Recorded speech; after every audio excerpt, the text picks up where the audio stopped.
الحمد للہ رب العالمین والصلاة والسلام علی الانبیاء والمرسلین اعوذ باللہ من الشیطان الرجیم بسم اللہ الرحمن الرحیم رب اشرح لی صدری ویسر لی امری واحلل عقدۃ من لسانی یفقهوا قولی واجعل لی وزیرا من اہلی۔ محترم سامعین، السلام علیکم ورحمۃ اللہ وبرکاتہ۔ الحمدللہ قرآن پاک ہم تعالیٰ ہمارا جاری ہے۔ سورہ آل عمران کی آیت نمبر 91 تک ہم پڑھ چکے ہیں۔ آج انشاءاللہ آیت نمبر 92 سے آیت نمبر 95 تک پڑھیں گے۔ اعوذ باللہ من الشیطان الرجیم بسم اللہ الرحمن الرحیم۔ لن تنالوا البر حتی تنفقوا مما تحبون۔ تم ہرگز نیکی کو نہیں پہنچ سکتے، اصل نیکی کو جس کو نیکی کہا جاتا ہے، اس کو نہیں تم پہنچ پاؤ گے حتیٰ یہاں تک کہ جب تک تم اس چیز کو خرچ نہ کر دو جو تمہیں بہت زیادہ محبوب ہو۔ اب یہ بھی ایک طرح سے ایک آیت بیر ہی ہے۔ ویسے تو آیت بیر سورہ بقرہ کی آیت نمبر 177 کو کہا جاتا ہے، وہاں پہ اصل میں نیکی کی حقیقت کو بیان کیا گیا۔ تو یہاں بھی ایک نیکی کی ایک اعلیٰ درجے کو اصل میں بیان کیا جا رہا ہے، البر کا یہاں پہ تذکرہ آ رہا ہے کہ ویسے تو نیکیاں بہت سی ہوتی ہیں، ہر چھوٹی موٹی چیز بھی نیکی ہے، جو کہ چھوٹی موٹی چیز صدقہ ہوتی ہے، صدقہ نیکی ہے۔ کسی کے راستے سے پتھر ہٹا دیا، کسی کو مسکرا کے دیکھ لیا، کسی کو ہاتھ پکڑ کر سڑک پار کرا دی، چھوٹے موٹے جتنے بھی اچھے کام ہیں سب نیکی کے کام ہی ہیں، اب بر کے اندر ہی آ جائیں گے۔ لیکن یہاں پہ اللہ تعالیٰ کیا فرما رہا ہے کہ لن تنالوا البر، تم ہرگز اس نیکی کو نہیں پہنچ سکتے، کوئی صحیح معنوں میں نیکی کہا جائے، کوئی نیکی کا ایک اعلیٰ معیار جو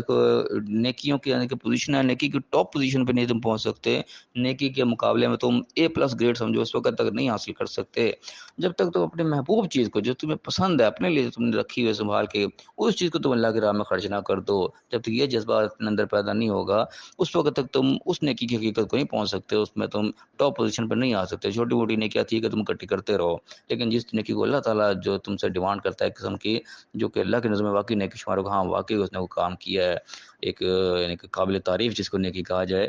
وہ اس وقت تک حاصل نہیں ہوگی جب تک محبوب ترین چیز کو جو ہے اللہ کی راہ میں دینے کا جذبہ انسان کے اندر پیدا نہ ہو جائے۔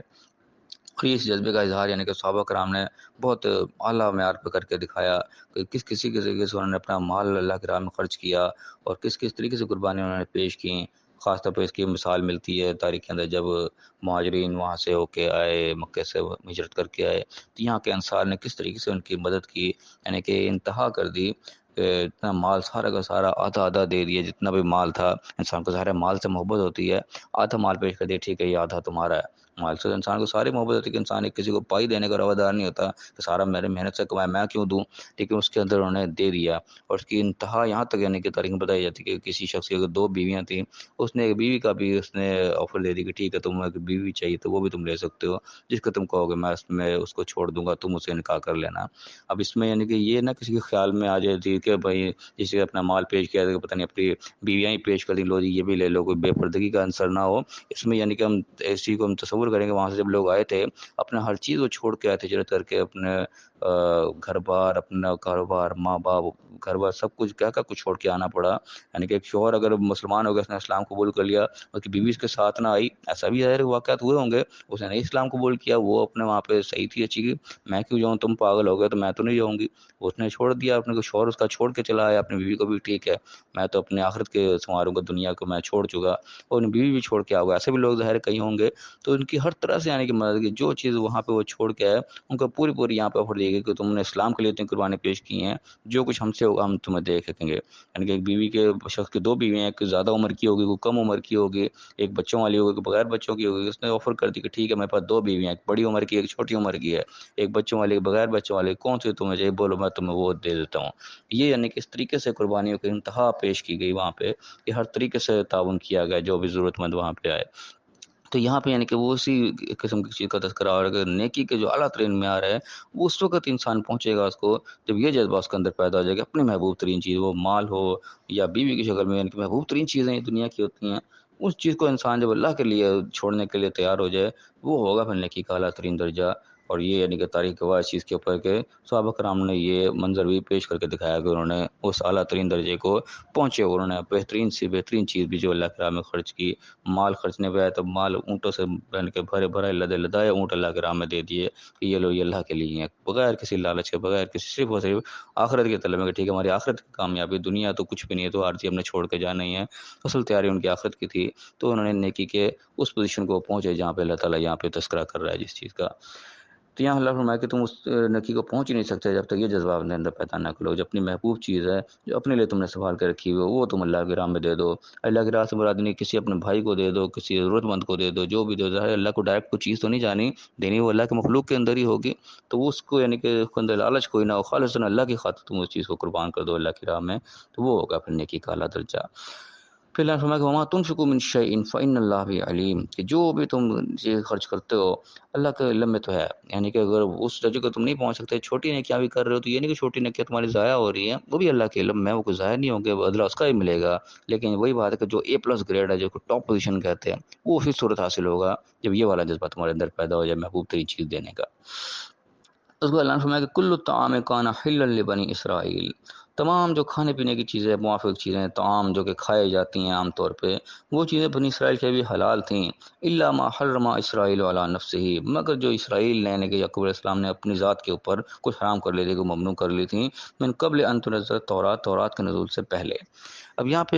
علماء مفسرین بتاتے ہیں کہ کچھ بحث چھڑی تھی، یعنی کہ اونٹ کے گوشت کے حوالے سے کوئی بحث چھڑی تھی، مفسرین نے اس چیز کو ذکر کیا ہے، یہاں پہ آیت میں تو اللہ تعالیٰ نے اس کا تذکرہ نہیں کیا اونٹ کے گوشت کا، لیکن بہرحال بتایا یہ جاتا ہے کہ اونٹ کے گوشت کے بارے میں بحث ہوئی تھی کہ مسلمانوں کے ہاں اونٹ کے گوشت حلال ہے، تو اس کے اوپر اعتراض کیا تھا بنی اسرائیل نے، یہودی عیسائیوں نے، جس نے بھی، کہ بھئی یہ تو حرام تھا، یہ تو تم نے کیسے حلال کر لیا، تم کہتے ہو جی ہم ابراہیم علیہ السلام کے پیروکار ہیں، ان کی ملت کی ہم پیروی کرتے ہیں، تو وہ تو وہاں تو یہ چیز حرام تھی۔ تو یہاں پہ اسی کا جواب دیا جا رہا ہے کہ یہ کھانے پینے کی جتنی بھی چیزیں ہیں کوئی وہاں پہ حرام نہیں تھیں، صرف چند چیزیں ایسی تھیں جو یعقوب علیہ السلام نے خود اپنی ذات پہ حرام کر لی تھی، خود ان کو ممنوع، خود نہیں وہ استعمال کیا کرتے، نہیں کھایا کرتے تھے، جس طرح انسان کی ذاتی پسند ناپسند ہوتی، کوئی چیز انسان نہیں کھاتا، یا کوئی چیز اس کو موافق نہیں ہوتی، جسمانی طور پر موافق نہیں ہوتی، وہ انسان چھوڑ دیتا ہے، یا کچھ چیزیں انسان منت کے طور پر چھوڑ دیتا ہے کہ ٹھیک ہے جی اگر میرا یہ کام ہو گیا تو میں فلاں اپنی محبوب ترین چیز کو چھوڑ دوں گا، اگر انسان اللہ کے ساتھ ایک ایسا کمٹمنٹ کر بیٹھتا ہے، یہ انسان کے ذاتی اعمال ہوتے ہیں، افعال ہوتے ہیں جو انسان کرتا ہے، تو یہ چیز کوئی معلوم ہوتا ہے ایسی کوئی چیز تھی جو کہ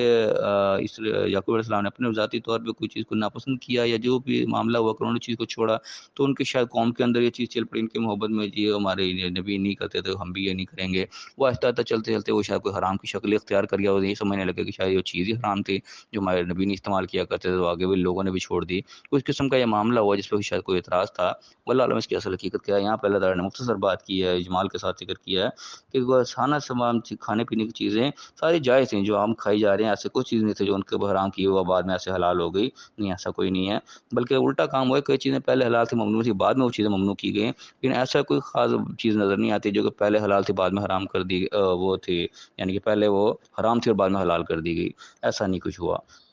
یہاں پہ اللہ کہہ رہا ہے کہ جو کھانے پینے کی چیزیں ہیں وہ حلال ہی تھیں بنی اسرائیل کے اوپر بھی، ہاں حضور کہ جو خود انہوں نے اپنے اوپر کر لی تھیں تورات سے پہلے، کچھ چیز ان کو ناپسند تھی انہوں نے چھوڑ دی، تورات کے نزول سے پہلے کی بات ہے یہ، پھر میں کہ کل کہہ دو کہ فاتو بالتورات فتلوہا، تم لے کے آؤ اپنے تورات کو، اپنے جو قانون کی کتاب تمہارے پاس موجود ہے جس کے بنیاد پہ تم کہہ رہے ہو یہ حرام ہے، فتلوہا پڑھو اس کو، ان کو صادقین سچے ہوتے پڑھ کے سناؤ اس کو، کہاں لکھا ہے اس کے اندر حرام، تو یہ یعنی کہ ایک بے بنیاد اعتراض کا جواب دیا جا رہا ہے کہ یہ بھی دنیا میں واقعات ہوتے ہیں ایسے بے بنیاد چیزیں ایسے پھیلی ہوئی ہوتی ہیں، مشہور ہوئی ہوئی ہوتی ہیں، ان کی حقیقت سے کوئی تعلق نہیں ہوتا، تو یہ آیت اس طرف نشانی دلا رہی ہے کہ کئی چیزیں ایسی آپ کو ملیں گی جو کہ ویسے مشہور ہوئی ہوں گی، یہ تو کام ایسے ہے، یہ ایسے ہے، لیکن اس کی حقیقت کو دیکھا جائے گا وہاں ایسا کچھ نہیں ملے گا، تو ان میں سے کوئی ایسی چیز تھی یہ بھی جس کا تذکرہ یہاں پہ ہوا ہے کہ کوئی چیز کو حرام سمجھا جا رہا تھا لیکن حرام تھی نہیں، اس لیے اللہ نے کا جواب دیا کہ بتاؤ کہاں لکھی ہوئی ہے حرام، تو یہ بھی کہنے کا طریقہ کار ہے لوگوں کو ڈیبیٹ کرنے کہ اسے دلیل مانگی جائے، دکھائی جائے کہ ہاں بتاؤ کہاں لکھی ہے یہ چیز، تو یہ چیز طریقہ کار اللہ تعالیٰ دنیا میں سکھا رہا ہے، یہ چیز دنیا میں کام آتی ہے، کوئی بحث مباحثہ جہاں ہوتا ہے، کوئی بعض ایسی فضول مشہور چیزیں بس چلی آ رہی ہوتی ہیں، تو انسان ان سے دلیل مانگی ہاں بھی لے کے آؤ کہاں لکھی ہوئی ہے چیز، سچی ہو تو دکھاؤ، پھر وہی بات اللہ نے یہاں پہ کہ کہاں ہے تورات اپنی لے کے آؤ پڑھو اس کو، اگر تم سچے ہو تو پتہ لگا وہاں کوئی ایسی چیز نہیں تھی، پھر اللہ نے فرمایا کہ فمن افترى علی اللہ الکذب، تو جو اللہ پر جھوٹ باندھے گا، نہیں جو اللہ نے حرام کر رکھی ہے یہ خام خواہ اللہ پر ایک الزام ڈالنا، من بعد ذالک، اس کے بعد بھی یعنی کہ کوئی دلیل اس کو نہیں ملی، کہیں لکھا ہوا اس کو نہیں ملا اس چیز کا، کوئی حکم نہیں ملا کہ اس کے باوجود بھی کوئی اڑا رہے گا، فاولئک هم الظالمون، ایسے لوگ کوئی ظالم ہیں، اندھیروں میں رہنے والے پھر ایسے لوگ ہیں، اندھیرے میں ٹمک ٹوئیاں مار رہے، روشنی انہوں نے چھوڑ دی، اندھیرے میں ڈال لیا اپنے آپ کو۔ کل کہہ دو صدق اللہ نے سچ کہا، جو اللہ کی بات ہے وہ سچ ہے، تم جھوٹی بات کر رہے ہو، خام خواہ بے بنیاد بات لے کے بیٹھے ہوئے، اللہ نے دلیل کے ساتھ بات کی، سچ کہا نے فتبعوا ملت ابراہیم حنیفا، تو ابراہیم کی ملت کی تم پیروی کرو یکسوئی کے ساتھ، یعنی کہ ہم ابراہیم کے پیروکار ہیں تو سچے پیروکار ہیں، جو ہم نے حلال کر رکھی ہے وہ پہلے سے حلال تھی، کوئی حرام ایسی نہیں تھی جو پہلے حرام تھی ہم حلال کر کے بیٹھ گئے، ایسا نہیں ہے، اللہ تعالیٰ نے اس کو کلیئر کیا یہاں پہ اور کہا کہ لگے اسی روش پہ تم لوگ، اسی کے دن کی اتباع کرو ابراہیم علیہ السلام کی، بالکل حنیفہ یکسوئی کے ساتھ، کوئی اس کے اندر وہ کرنے کی ضرورت نہیں ہے دو نمبری۔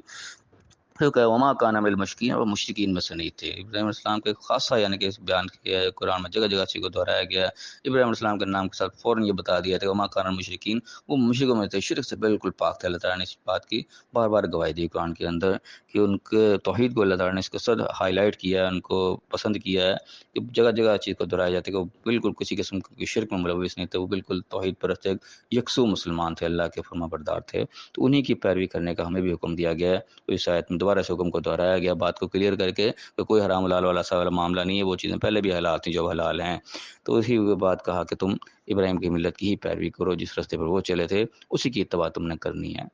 اللہ تعالیٰ ہمیں صحیح سمجھنے کی توفیق عطا فرمائے۔ ان آیات میں ایک خاص جو مین پوائنٹ آیا ہے، نیکی کی طرف توجہ دلائی گئی ہے کہ نیکی کے ہم نے اس معیار کو پہنچنا ہے جہاں پہ اللہ تعالیٰ ہماری ڈیمانڈ کر رہا ہے، اور اس معیار پر پہنچنے کے لیے ہمارے دل جذبہ ہونا چاہیے کہ جو چیز ہمیں سب سے زیادہ محبوب ہے، ہم وہ چیز اللہ سے زیادہ محبوب نہیں ہو جانی چاہیے، جہاں پہ اللہ نے ڈیمانڈ کی ہے خرچ کرنے کی ہم اس کو خرچ کر دیں، چاہے وہ ہماری چیز کتنی ہی پسند ہو، جو ہم اپنے لیے پسند کر رہے ہیں وہی ہم اپنے بھائی کے لیے پسند کریں، اور صرف اللہ کی رضا کے لیے کریں، اس میں کسی کا لالچ مقصود نہ ہو، کوئی دنیائی مفاد اس کا ہمارا مقصد نہ ہو، صرف اور صرف آخرتی کامیابی مقصد ہو ہمارا، آخرت کی تیاری ہمارا مقصد ہو، اللہ کی رضائی ہمارا مقصد ہو، تب اس درجے کو پہنچیں گے جو اللہ تعالیٰ نے یہاں پہ تذکرہ کیا ہے۔ اللہ ہمیں صحیح سمجھنے کی، صحیح عمل کرنے کی توفیق عطا فرمائے، اور دنیا اور آخرت دونوں جگہ کامیاب فرمائے، آمین، وآخر دعوانا ان الحمد للہ رب العالمین۔